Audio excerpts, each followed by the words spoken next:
The following sermon was recorded during a weekly Sunday morning service at the First Unitarian Congregation of Ottawa. For more information about our congregation or to make a donation, please visit us online at www.firstunitarianottawa.ca. I truly feel that all of you are lending me your ear, and I hope that what I say today will be worth it. And I'm also going to start by asking you in advance for your forgiveness. I hope that what I say today will inspire us, all of us. But the beauty of this congregation, the beauty of this group is that we are all very diverse. And so what may inspire some may not necessarily inspire others. And I'm asking you to forgive me if for any reason what I say you may regard as not completely accurate or not completely respectful of your view or tradition, because it's really not my intention to offend anybody. May God forgive me if that ends up being the case. I realize as well that there may be folks in the audience today who do not necessarily belong to one of the three Abrahamic religions. And for you all in particular, I thank you for your patience. And I hope that what I say will end up resonating with all of our values. There is a saying, according to Sufi scholars, of the Holy Prophet Muhammad that goes, "There are as many paths to God as there are souls on earth." And it is my sincere hope that this may also mean that there are as many paths to enlightenment as there are souls on earth. This morning, I'm going to share the story of Hajar, known in the Judaic tradition as Hagar, in the Christian tradition as Hagar. Hajar, the mother of Ishmael, who was the son of Abraham, peace be upon them all. I have drawn from various sources the Quran, the Hadith, which is the sayings of the Holy Prophet Muhammad, and the Bible. If later on you'd like to obtain the sources I've used, please feel free to connect with me and I can provide them. After I tell the story, I'd like to surmise as to the various messages that we may be able to glean from them. I feel that this story is relevant not just for ancient times, but for today. Not just for Muslims, but for everyone. That it is a universal tale. And before I start, I want to make it clear the reason that I am here. I am here because a beautiful, important, relevant cause has brought me here. And it needs all of our support. It is the Multi-Faith Housing Initiative. And it is not multi-faith simply because of whom it serves. It is multi-faith because of whom it asks to serve.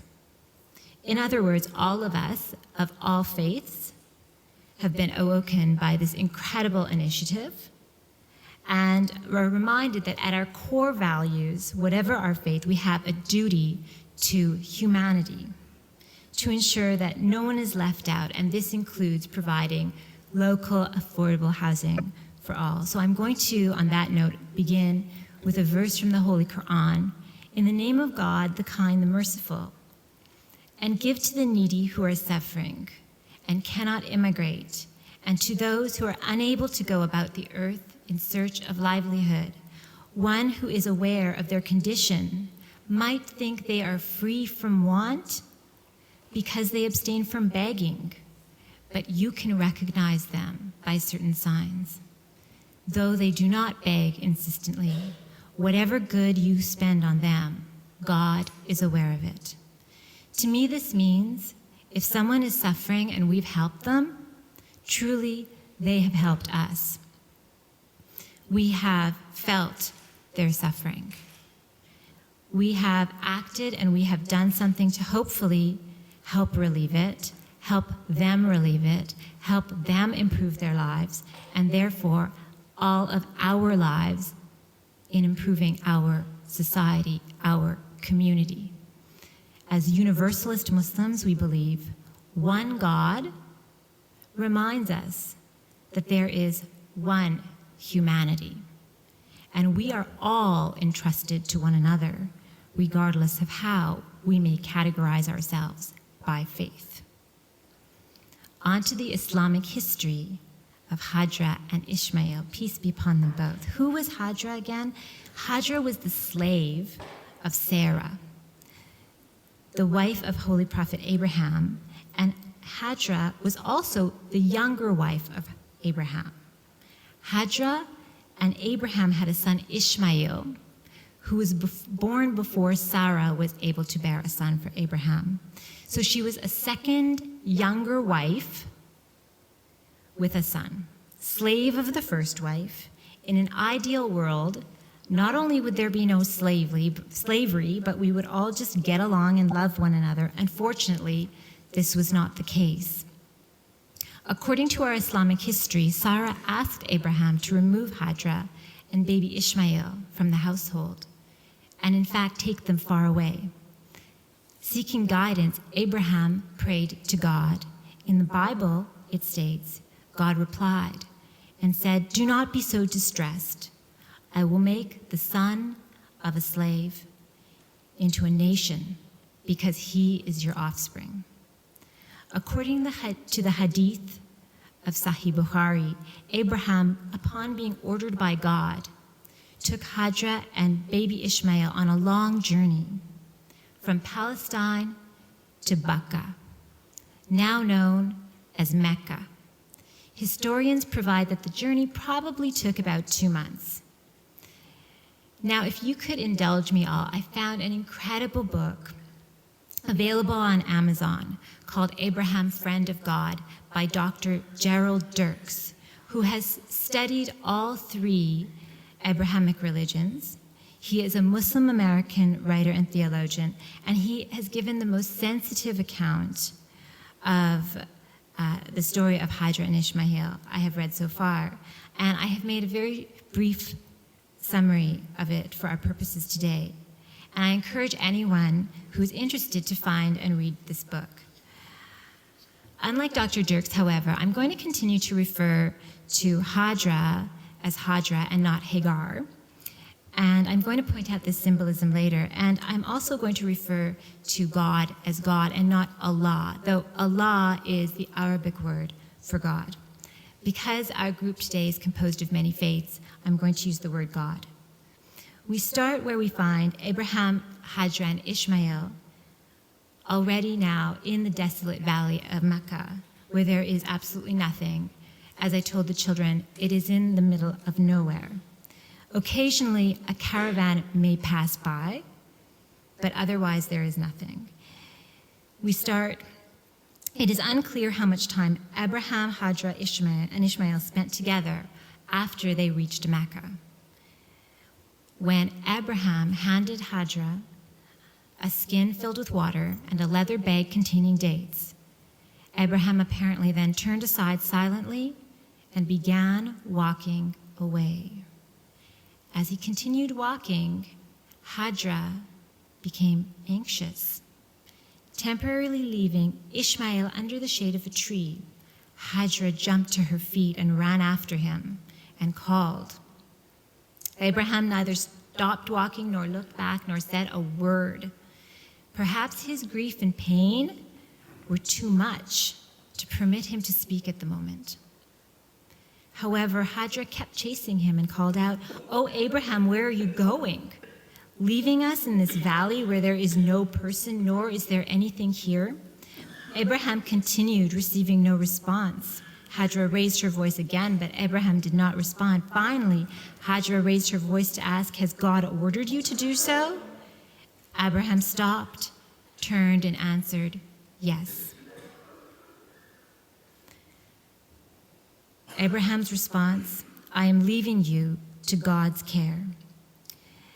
At that moment, despite what must have been a multitude of unanswered questions erupting in her mind, and an almost overwhelming churning of conflicting emotions in her heart, Hajar's resolute faith in God took over. Her goodbye to her husband was brief. It spoke volumes about her character and her spiritual commitment to God. Hajar then turned and retraced her steps back to her baby Ishmael. More than ever, Ishmael would need her. Abraham walked out of Mecca. One can assume this walk was very difficult for him.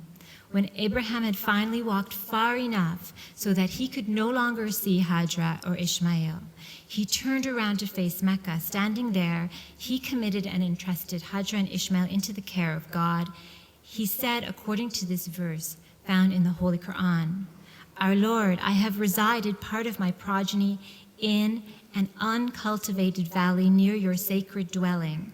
My Lord, so that they may uphold the communion, let the hearts of the people incline towards them and give provisions to them of the fruits so that they may give thanks." At the same time, Hajar returned to Ishmael.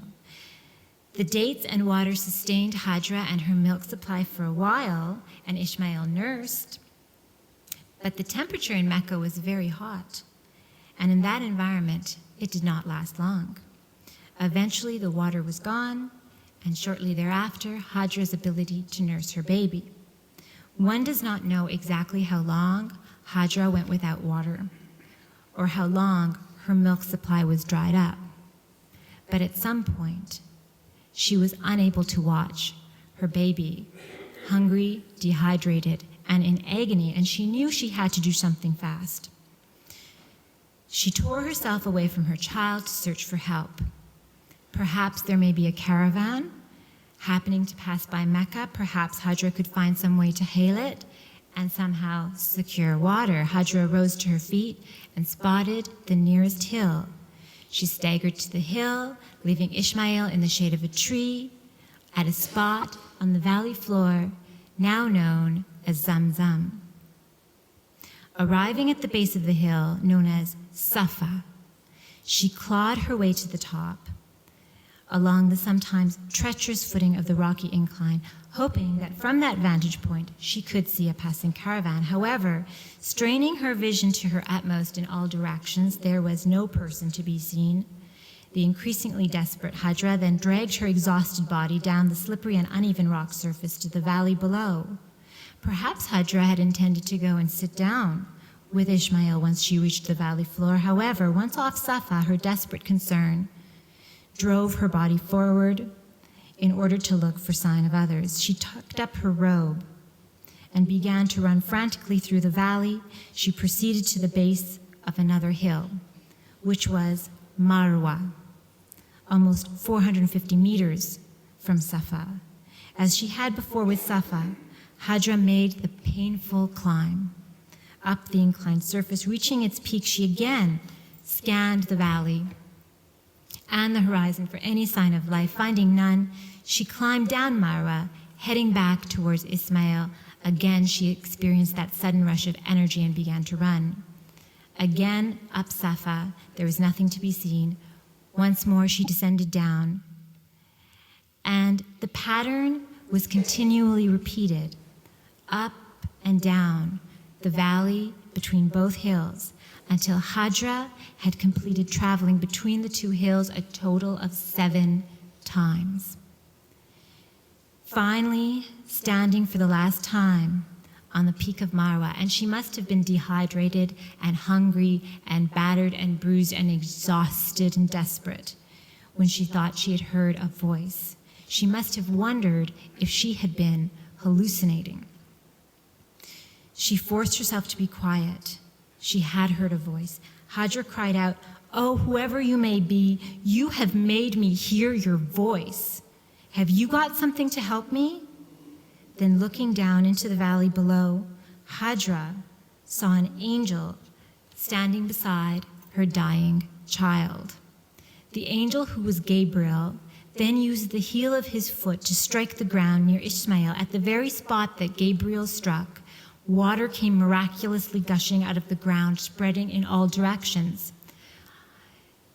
In another account, I have read that God tells Hajar not to despair, and then the baby dug his own feet into the sand, out which from poured the water. Continuing on, Hajar struggled down off Marwa, hurried to Ishmael and to the water, now known as the Well of Zamzam. Dropping to her knees at the edge of the water, Hajar formed an earthen basin around the spreading water. She then began to scoop the water into her water skin and drink.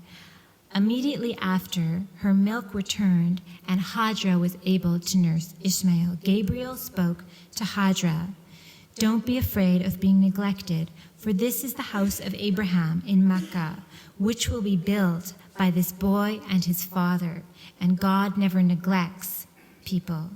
In the Bible at Genesis it says, "God heard the boy crying, and the angel of God called to Hagar from heaven and said to her, 'What is the matter, Hagar? Do not be afraid. God has heard the boy crying as he lies there. Lift the boy up and take him by the hand, for I will make him into a great nation.' Then God opened her eyes, and she saw a well of water. So she went and filled the skin of water and gave the boy a drink." Hajar's faith in God had been vindicated. Hajar was able to scrounge enough dates, enough other edibles to keep the two of them nourished and alive. And likely she could construct some type of shelter. Mother and son were able to sustain an isolated existence in Mecca for an undetermined length of time, but eventually their isolation did come to an end. A band of Jorhamites, moving north from their original home at the southern reaches of the Arabian Peninsula, joined them. The Jorhamites were a tribe of people who were the 8th generation descendants of the prophet Noah. Now they saw that there was an abundant source of fresh water, and the Jorhamites respectfully approached Hajar, and they sought her permission for them to settle down in Mecca. Hajar agreed, but stipulated that the Jorhamites must acknowledge her and Ishmael's ownership of the water. Note, there is another interpretation of the hadith that says Ishmael's mother was sitting near the water. They asked her, "Do you allow us to stay with you?" She replied, "Yes, but you will have no right to possess the water." They agreed to that. The Jorhamites adhered to Hajar's stipulation, sent back for their family and relatives, and began to build the first permanent settlement at Mecca. So what messages can we uncover from the story of Hajar and Ishmael? The story serves as an inspiration in identifying a strong matriarch in Islam. It shows the clear delineation between the ancient roots of our faith and the more recently incorporated culture and politics that surround it in today's world, sometimes hijacking it, especially in Muslim countries.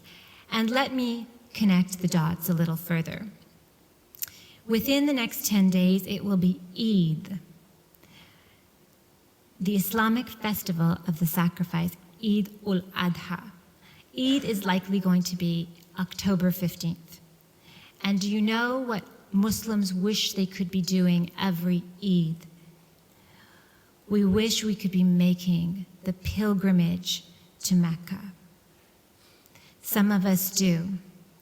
More than 2 million pilgrims are likely en route to Mecca right now. And in Mecca next week, to complete the pilgrimage, Muslims must walk 7 times between the hills of Safa and Marwa. And at some point, they will likely touch the holy well, the holy water of the well that the angel Gabriel showed Hajar at Zamzam. In other words, they will be following the footsteps of Hajar, and only in following the footsteps of Hajar do we Muslims complete the Hajj. The Hajj is named for Hajar, according to the Hadith, and it is the Arabic word for the pilgrimage. The meaning of the word Hagar in Hebrew is said by one source to mean the reward. At the same time, I consulted Rabbi Liz Bolton, who I believe spoke to your group either last week or the week before. And she said her study of the name leads her to believe that Hagar means one who dwells within a community and one who is an outsider. This to me can also refer to the many pilgrims, the many Muslims who make the pilgrimage to Mecca every year to join the community, but whose homes are actually quite far away. It's important for all of us to remember the roots of Islam in this way and to identify Hajar's role in Islamic history, to see clearly again the difference between faith as opposed to the politics and culture that may surround it today. Remember, if Hajar was alive today and found herself a single mother in Mecca, she would have a very difficult time. It is a place where a woman is not allowed to legally exist without a male guardian. It is the reason we must remember why Hajar herself stands out in this story, because she persevered.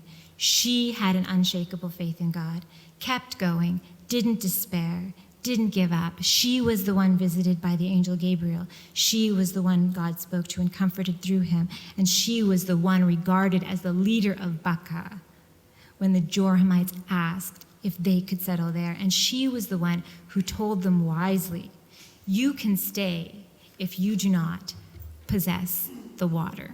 What Hajar means to Islam and Muslims is that we are a faith born not from a patriarchy, but a matriarchy, or at the very least, a combination, taking into account Abraham's prophethood and leadership. And this is undeniable, regardless of culture and politics, and it creates just interpretations of our Islamic scriptures. The story serves also as inspiration for love and harmony between different communities and nations. This is the story of how Mecca was formed, how it was founded. And it began not because the Jorhamites stole the water or tricked her into signing some type of treaty and then didn't allow her access to fresh water. Who would do that?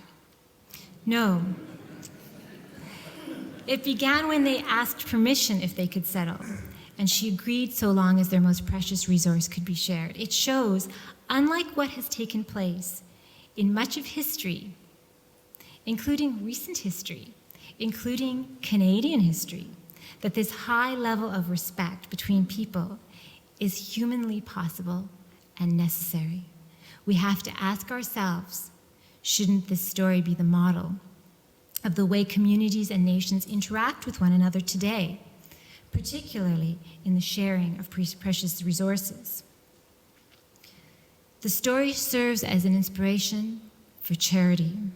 Is this a story about the Jorhamites helping Hajar and Ishmael? Perhaps. It is said that at some point Ishmael was a part of their community as well. But Hajar helped them. It's about mutual respect. It's about dialogue. It's about our duty to one another, especially if we wish to live in the same place. It's about how, in the end, we are all related. We are all part of the same human family. And in fact, our humanity, our inner humanity, is the reason we can all relate to this story. We can feel Hajar's desperation as she searches for help for her child. You don't even have to be a parent to relate to it. You just have to be human. I feel many of us can relate to it because we don't want any child to go without. The story can be applied today to our goal of supporting affordable housing in our communities locally. Why? Because this is a story about love and respect. It shows how, if we build a foundation for our communities out of love and out of respect, our communities can grow and thrive. If we don't, what is the purpose of faith? The story of Hajar and Ishmael was about trusting in God even during hardship and finding a place where one can live free, where one can live a life of dignity, and finding a community. It is a story with a universal message. It is not easy to leave a place of persecution like Hajar did. It is not easy to make a new life. There are probably a lot of single mothers in Ottawa today who can relate to Hajar. It takes trust in oneself, in others, and sometimes one relies on faith to keep searching and not despair, and that is what Hajar did. So I will leave you with this. It's a question rather than an answer. Don't we all want to live in strong, happy communities with our neighbors? And if we do, shouldn't we invest in them? Thank you again to First Unitarian and Multi-Faith Housing for inviting me and allowing me to share the Islamic history of Hajar and Ishmael. And to me, it's a timeless story about what counts for all of us. Assalamu alaikum.